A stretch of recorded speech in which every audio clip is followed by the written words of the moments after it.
औज़ु बिल्लाहि मिनश्शैतानिर्रजीम बिस्मिल्लाहिर्रहमानिर्रहीम। जिस तरह ज़्यादा खाना इंसान के जिस्म के लिए एक बीमारी शुमार होता है, वैसे ही भूख का ना लगना और कम खाना भी इंसान के जिस्म के लिए एक बीमारी शुमार होता है। जिस तरह ज़्यादा खाने के लिए हमें अपने जिस्म का और अपने मैदे का इलाज करना चाहिए, वैसे ही कम खाने के लिए भी अपने मैदे का इलाज करना बहुत ज़्यादा ज़रूरी है।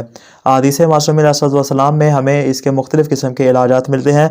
उनमें से यहाँ पे हम 3 तरह के जो अहम और ख़ास इलाजात हैं उनको बयान करना यहाँ पे ज़रूरी है, जो कि इंसान के जिस्म में और इसके मैदे में मज़ीद भूख पैदा करते हैं और खाने की मज़ीद तलब को पैदा करते हैं। सबसे पहली चीज़ है गाय के दूध का इस्तेमाल करना। जैसा कि इसके मुतालिक हम पहले भी एक वीडियो में बयान कर चुके हैं, गाय का दूध जो है वो इसहाल वगैरह में, डायरिया वगैरह में इंसान के लिए बहुत ज़्यादा मुफीद होता है। वैसे ही इंसान के जिस्म में भूख भी पैदा करता है। हदीस में आया कि ये मैदे को पाकीज़ा बनाता है, इंसान के गुर्दों की चर्बी को बढ़ाता है और इसके अलावा खाने की तलब को बढ़ाता है, उसमें इश्तिहा पैदा करता है और उसमें तलब पैदा करता है कि वो मज़ीद कोई खाने वाली चीज़ इस्तेमाल करे।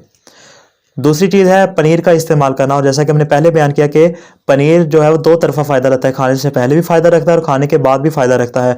अगर तो इसको खाने से पहले इस्तेमाल किया जाए, जैसा कि सादिक़ आलम हमने इरशाद फरमाया कि खाने से पहले इसको इस्तेमाल करना इंसान के जिस्म में जो ग़िज़ा मौजूद होती है उसको हज़म करने में मदद करता है, और खाने के बाद इसका इस्तेमाल करना खाने की मज़ीद तलब और इश्तिहा को बढ़ाता है।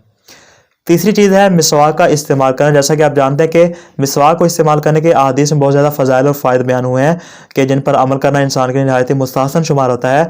उन फ़वाइद में से एक फ़ायदा यह है कि मिसवाक के इस्तेमाल करने से इंसान के अंदर खाने की मज़ीद तलब पैदा होती है। दुआ खालिक़ दो आलम से कि वह हमें हर किस्म की बीमारी से महफूज फरमाए। वस्सलामु अलैकुम व रहमतुल्लाहि व बरकातुहू।